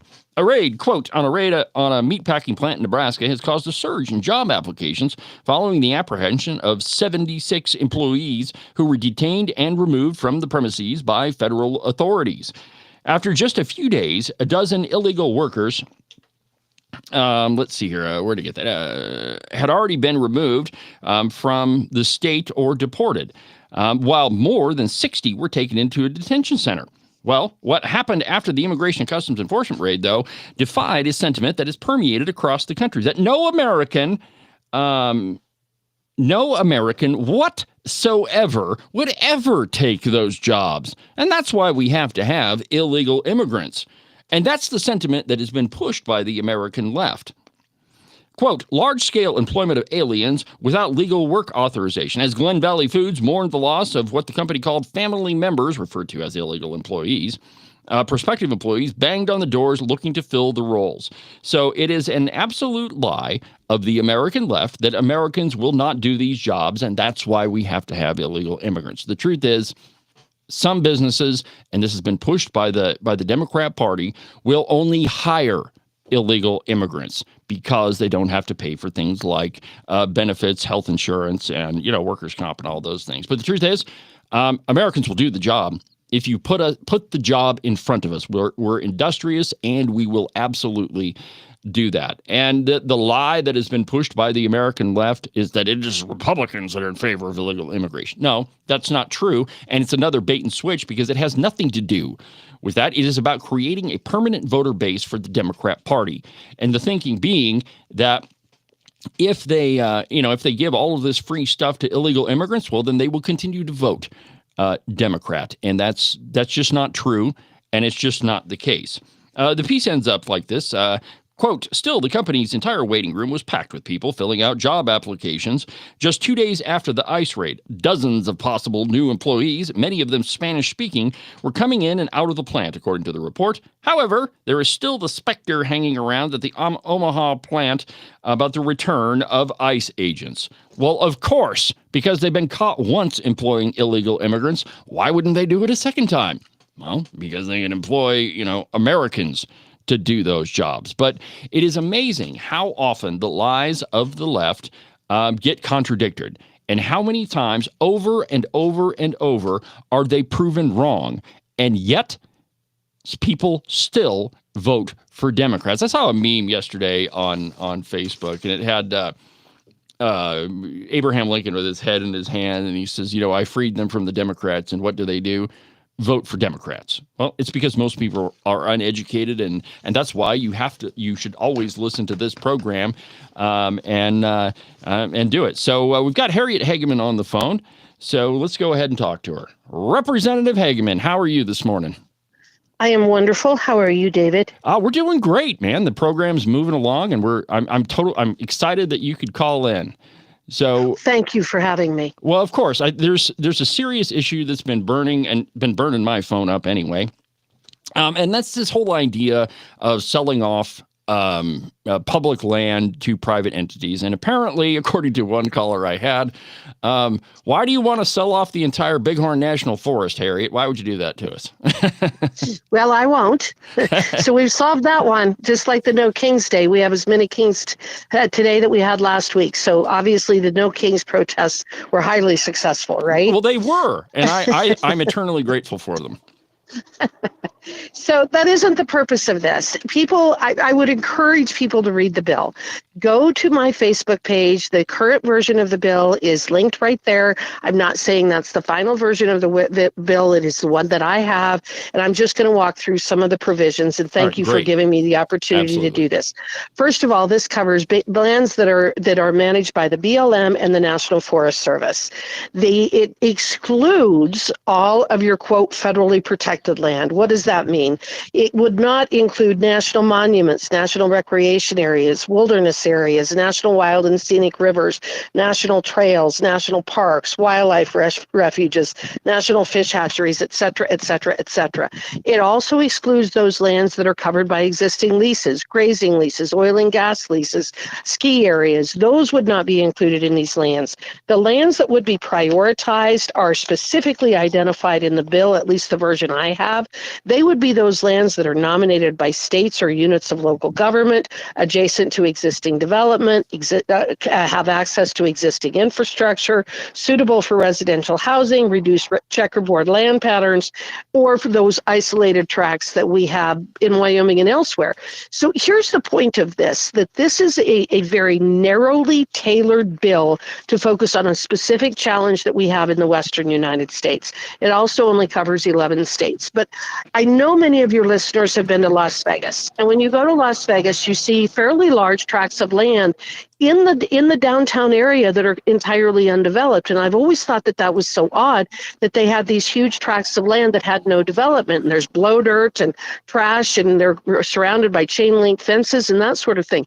A lot of those lots are owned by the BLM. I didn't know that. But some of the city council members of Las Vegas came to visit me earlier this year to talk about the challenge that they have. So those lands are owned by BLM. Nobody's hunting on those lands. Nobody's hiking on those lands or fishing. Nobody's out there camping on those lands. The BLM doesn't want these lands. They're not equipped to manage lands in urban areas. It makes absolutely no sense. So those are the kinds of lands that would be targeted for this with this kind of a bill. Another one is in Wyoming, specific to Wyoming.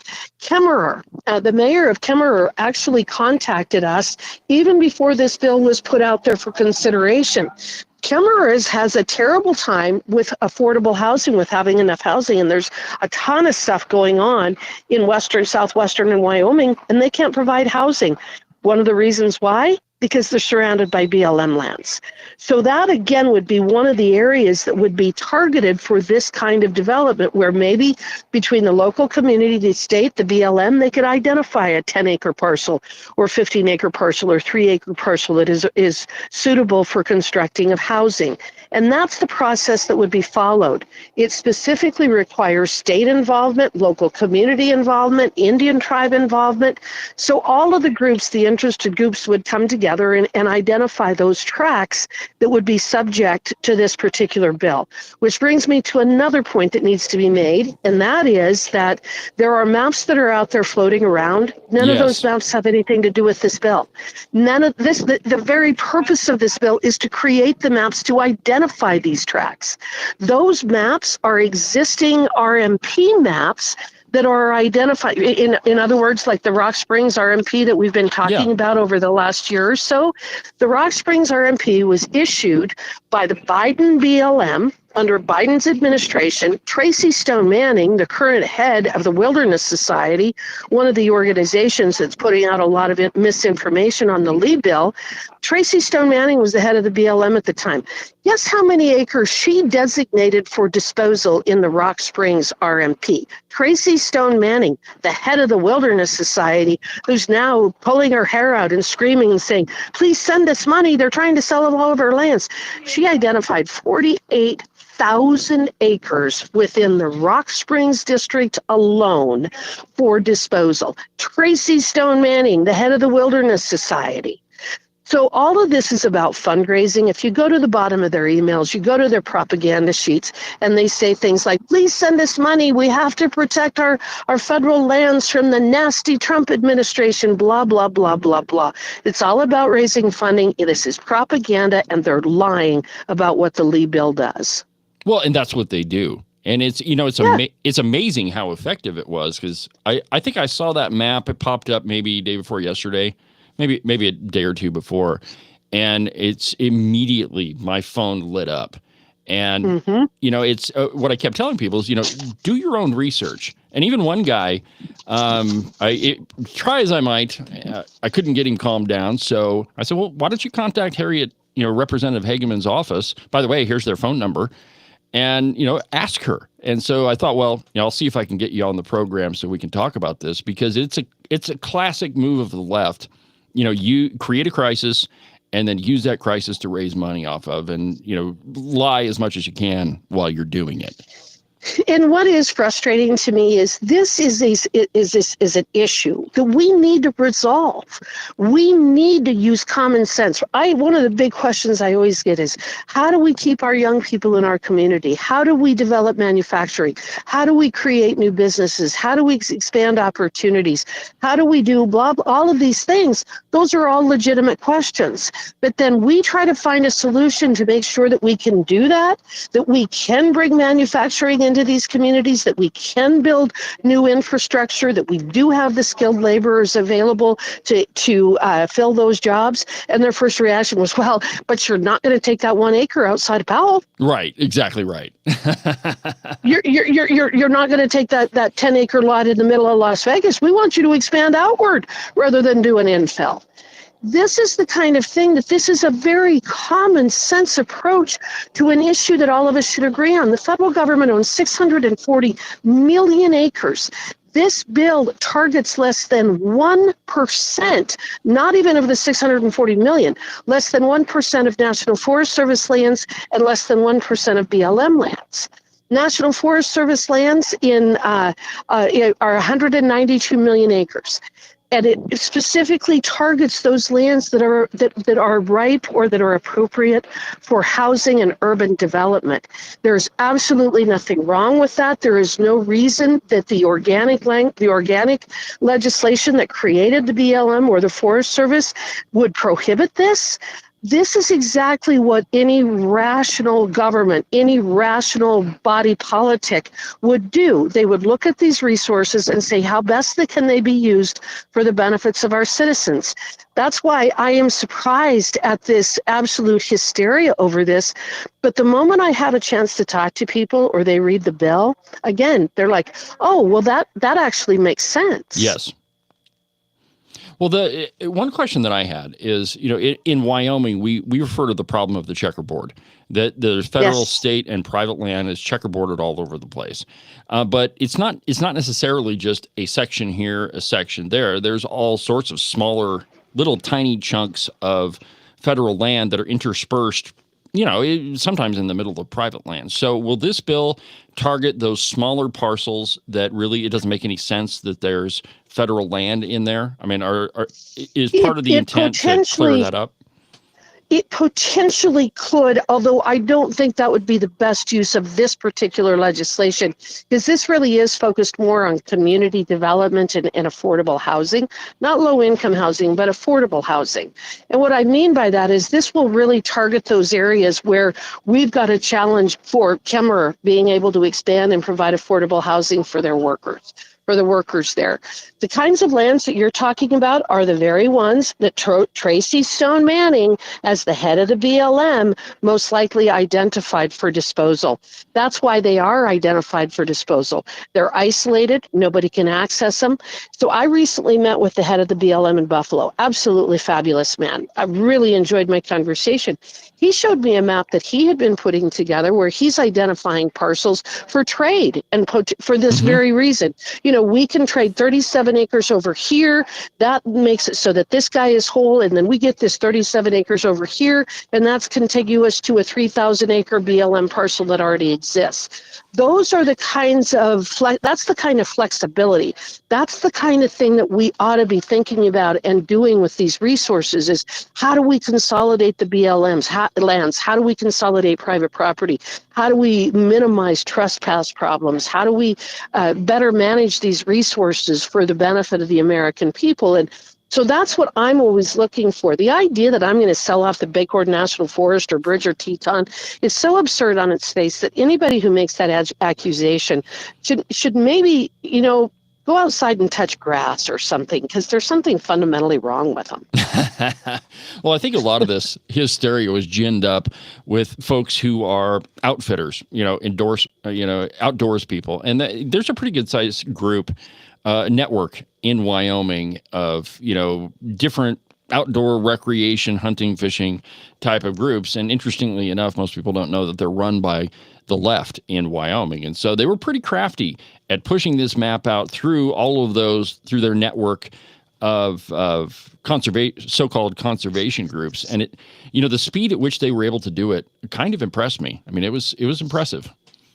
But it also tells you that how disingenuous they're being. Oh, yeah. Because they know those maps, and if are not related to this Lee bill, but they don't even imply that they are. They say that they are.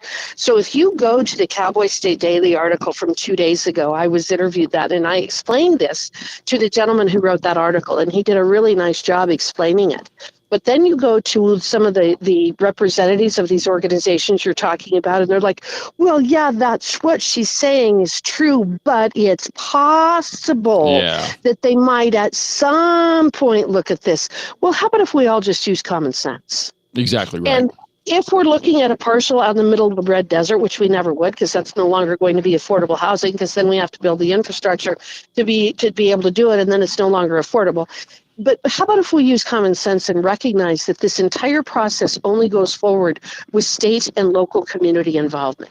So every one of these organizations that are talking about that are screaming right now, if they want to come in and say, well, you can't sell the entire bighorn forest, they're going to be sitting right there at the table saying, you can't sell the entire bighorn forest. And then those of us with common sense and understanding what the purpose of this bill is, we're going to say, oh, you're right. That was never the intent. We're not trying to. Right. Well, I But mean, go ahead. But they don't want to have that discussion. They want to generate revenue and raise money and generate hysteria.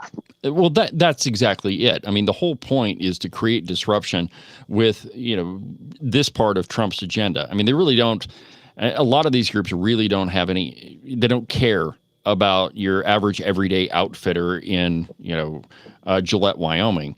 Or Sheridan or Buffalo or anywhere else. I mean, it really is just an attempt to create disruption and raise money for their own Democratic candidates. I mean, to give people something to campaign on.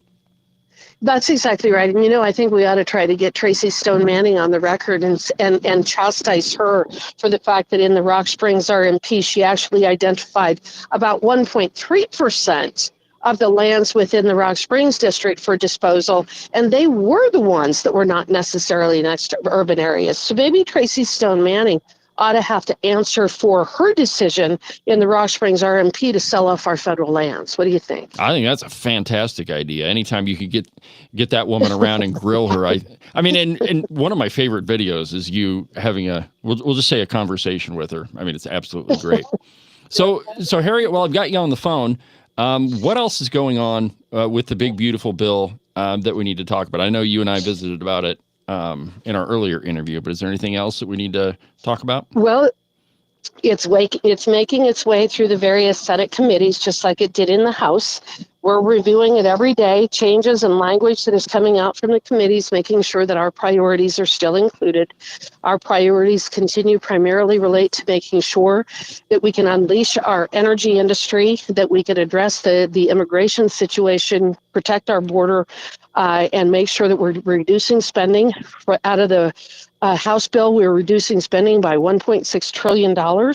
I also want to make sure that we are protecting Medicaid for the state of Wyoming. That's why we never expanded Medicaid, which was the smart thing to do, and making sure that we're able to protect our folks who are on Medicaid, making sure that the tax cuts and the tax relief in this bill stay intact. So far, all of those things are there. We're getting rid of the endangerment finding things that I previously talked about.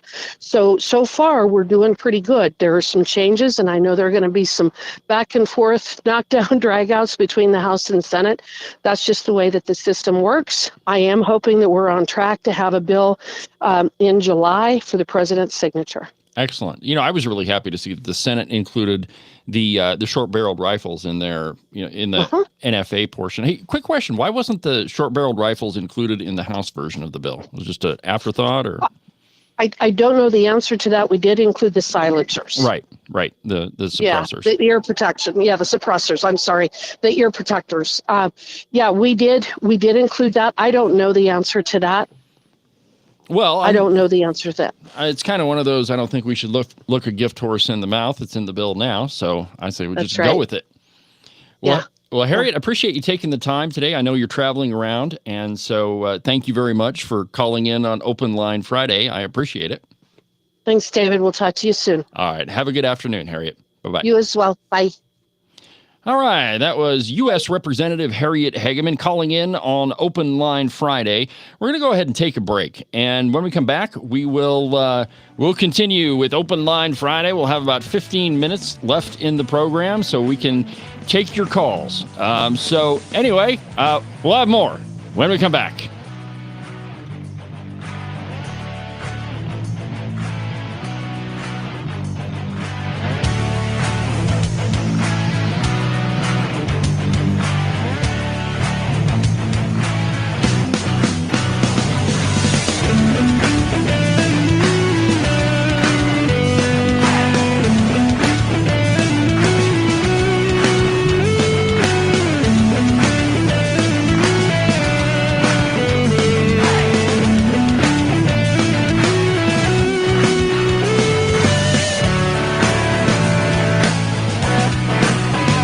It's spring-ish in Wyoming. Well, What that means for the uninitiated is that it's going to be 70 degrees one day and then snow 1.5 feet the next. And really, if you don't like those two options, just wait a little bit. The weather will change. I know, it sounds a little stressful, but really you should put your mind at ease and buy a pair of socks from the Buffalo Wool Company. They'll keep you warm and dry even on the nastiest, coldest spring-ish day, and they'll keep you cool and dry even when it's 75 and sunny. To get you a pair, go to their website, thebuffalowoolco.com. Trust me, you're not going to be disappointed. Are you one of those people that said something like this before Trump became president? I have a house in Spain that is going to be ready right after the election. Siberia. Nova Scotia. I'm definitely moving to Canada. Straight to hell. Iceland. France. Asia's pretty cool. And has the past 5 weeks just been more than you could bear? If that's the case, you have come to the right place. All you need to do is call my friend Rebecca Bextel at Compass Real Estate. She has her fingers on the pulse of the real estate market all across the state of Wyoming. Last year, she sold around $30 million worth of property. Everything from small residential properties all the way up to big giant ranches. So if you've got to get the heck out of Dodge, if you've got to be gone Johnson because you can't stand that Trump is the president, call Rebecca Bextel. Her phone number is 307-699-3519. Let me say that one more time for you in case you missed it. 307-699-3519. I've never felt the freedom like I do. I feel stronger every day, don't you? Well, I can show you how. A new day, a new way. Watch out, I'm only gonna get stronger. A new day, a new way. Watch out, I'm only gonna get stronger. A new day, a new way. Watch out, I'm only gonna get stronger. A new day, a new way. Watch out, I'm only gonna get stronger. I've never felt the freedom like I do. I feel stronger every day. I'm only gonna get stronger. Cowboy state politics is only going to get stronger. This program is only going to continue to expand from every county in this state to every state in this nation. It's Cowboy state politics. And I'm your host, David Iverson, documented to be almost always right 99% of the time. Welcome back to the show, my friends. It's Open Line Friday. If you want to call in and be part of the program, the phone number is 307-374-8989. 307-374-8989. If you want to respond to what Representative Hageman had to say, she answered some questions, some questions that I had about this land swap with the big, beautiful bill. And it is as I thought it would be. Mass hysteria that is generated by the American left and specifically the Wyoming left. And it was the whole intent was to gin up a fundraising mechanism so that they could campaign on it and to create an issue to campaign on too against Donald Trump. And it's what we've been talking about through the entire program, that really all of this is AstroTurf. It's not organic. It's all ginned up. And one of the biggest things is to ask where this information is coming from. The map that everybody's been watching was put out by the Wilderness Society.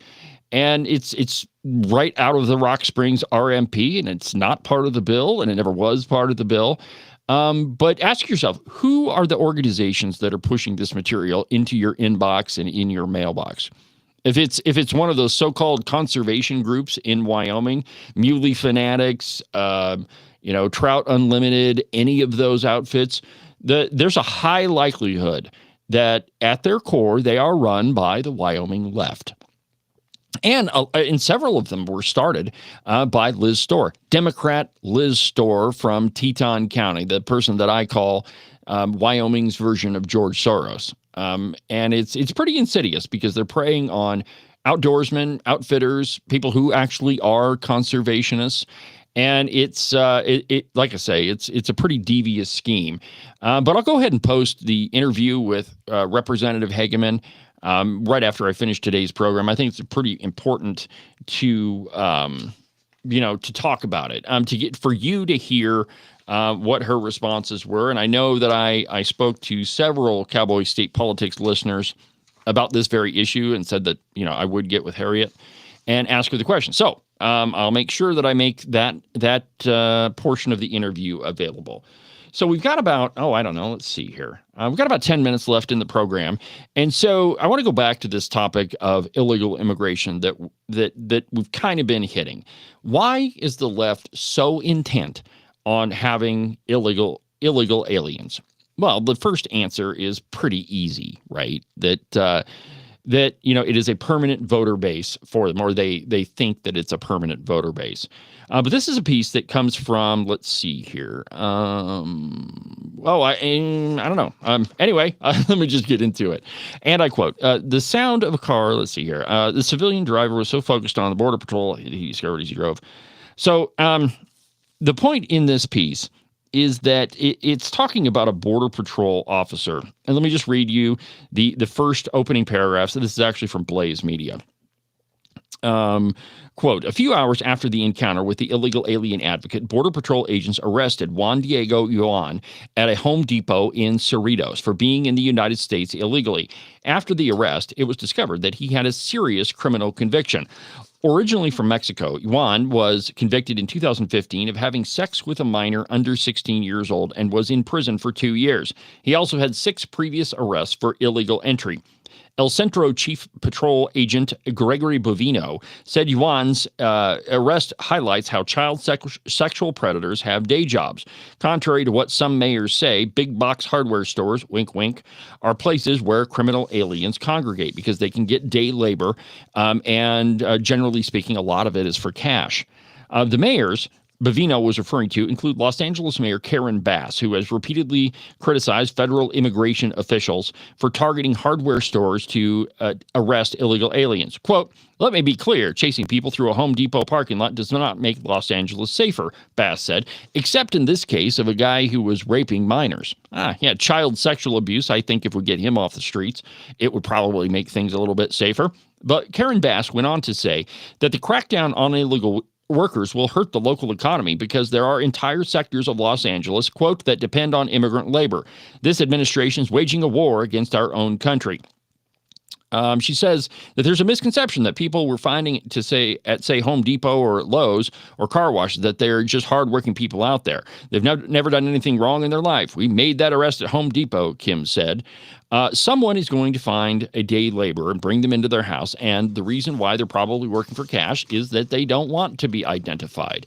And then you add on top of it that it is really a Democrat lie that, and you've heard it too, right? That these are the jobs that Americans won't do.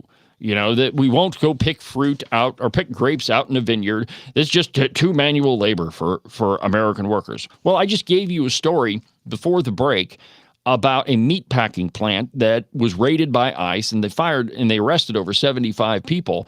And 2 days later, people were beating down their door for job applications. This is a lie that is pushed by the American left, and there are a couple of different purposes with it. One is to denigrate you, the American citizen, basically to say that you're lazy, and so that some illegal immigrant will have to do the job for you. Well, that's not true at all. Americans aren't lazy. In fact, Americans are industrious. And if you give a man a job, there's dignity in work. If you give a man a job, or if you allow him the room to build a business, people will. To issue a blanket statement that say Americans won't work is ridiculous. But that's what the left counts on, right? To get you to believe that there are some jobs that just, we conservatives just won't do. And none of that is true.